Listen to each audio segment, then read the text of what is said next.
Good morning, and welcome to Redeemer Lutheran Church. I'm Pastor Gary Lodeholt. I don't know if you have noticed that I title each of these morning reflections. Today, the title is, Please Take Some of This Food.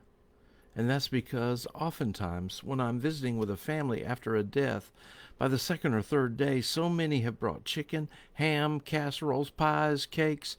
You get the picture. That they've got more food than they know what to do with. But you see, when a neighbor experiences a death in their family, we all want to do something to offer them help and support. And the first thing that comes to mind is to take over some food so they don't have to worry about cooking or how to feed all the family who come together to mourn. It's a gesture of love. I remember one of the kindest things I have ever seen. There was a man in my first church who worked in the meat department of a grocery store, and because of that, he had access to a lot of ice.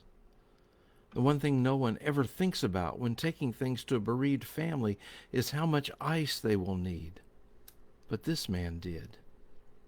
I was never sure how he did it, but very often when I heard of a death and immediately rushed over to the home, this man had already been there with a cooler of ice. You can get the coolers back to me later, he said. The one thing people will need, particularly here in the warm South, is ice for their drinks. Probably like many churches, Redeemer offers families a meal usually associated with the funeral. It's done as an act of love for the church member who died and for their family. Food seems to be connected to funerals. This week, because we have been focused on funerals due to Queen Elizabeth's, we are exploring biblical funerals, how they are like ours today, and how they are different.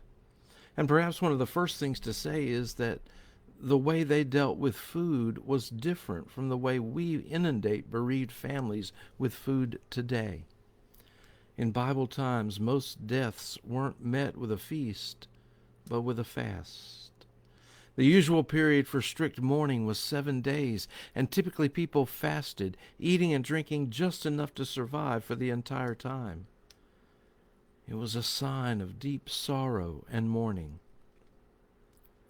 As you probably know, in Israel there were strict rules for what was ritually clean and unclean, and a death rendered the home where someone had died unclean. That's another reason people didn't make food in that home at that time.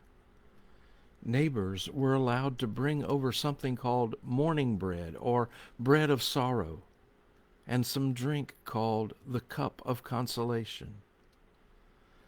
Another tradition associated with funerals was the funeral lament. In early Israel, when someone died, they uttered a cry that the Bible describes as similar to the call of a jackal or an ostrich. A person may cry out, "Alas, alas, my brother," or "Alas, alas, my sister." Others would join in with the bereaved mourner. Laments would be developed and sung as well, but these were done by professional mourners.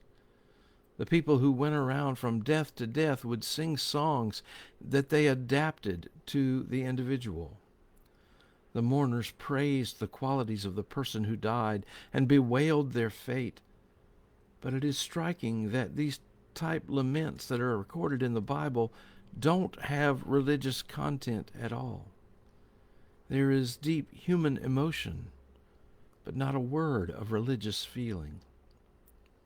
These professional mourners were around in Jesus' time too.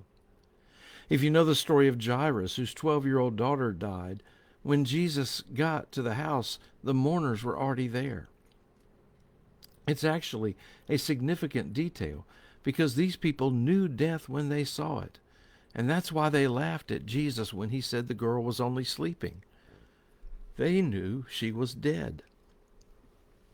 It heightens the miracle and is proof that the miracle was real.